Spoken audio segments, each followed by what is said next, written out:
Hey there, River Rider fans. It's Spencer Cihak here. I'm joined by today's starting shortstop and rising freshman at Oklahoma State, Marcus Brown.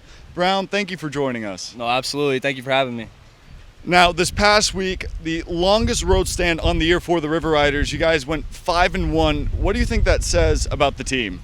I mean, we have a lot of resiliency. We didn't have the greatest of home stands that we wanted, but we came out there and, left it all out on the field for sure. Now, so far this season, you're currently leading the Appy League in 10 or more games played with a .429 average. What do you think has brought you to have such a hot start to the season?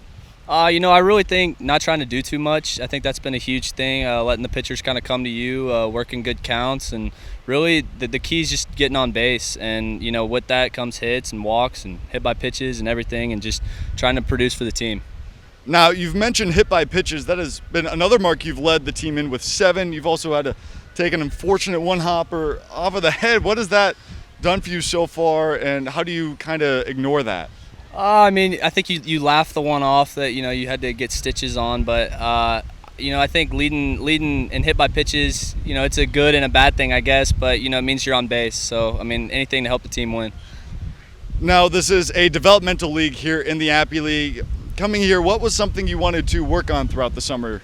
I think for me it was really just getting reps, keep seeing the ball really well, coming off of a good ending to, the season as far as, hitting the ball at Oklahoma State, just wanted to keep building on top of that, keep seeing the ball really well, and just try to help the Riders win. Now, you mentioned Oklahoma State, rising freshman there. What was that first season like for you? Oh, it was pretty surreal, going from, not playing a lot to being an everyday guy in the lineup, especially there in the postseason to, really, help the team, have a push to Omaha. And, we fell a little short, but, we're going to make another run next year.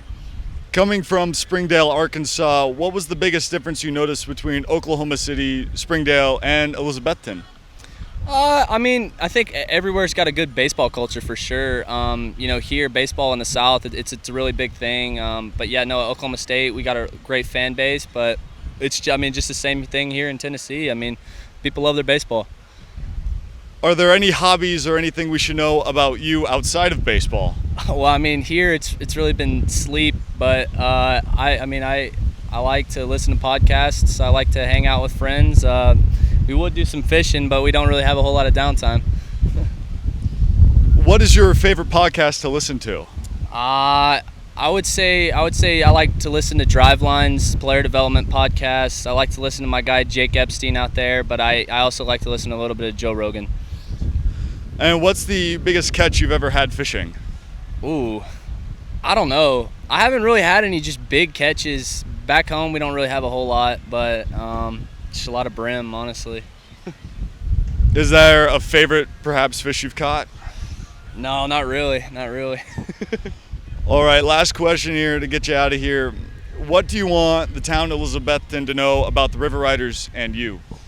That we're a really fun team, and they should come out and watch and support it for sure. Awesome, Marcus. Thank you so much for coming on. Man, thank you for having me. River Rider fans will be back right after this.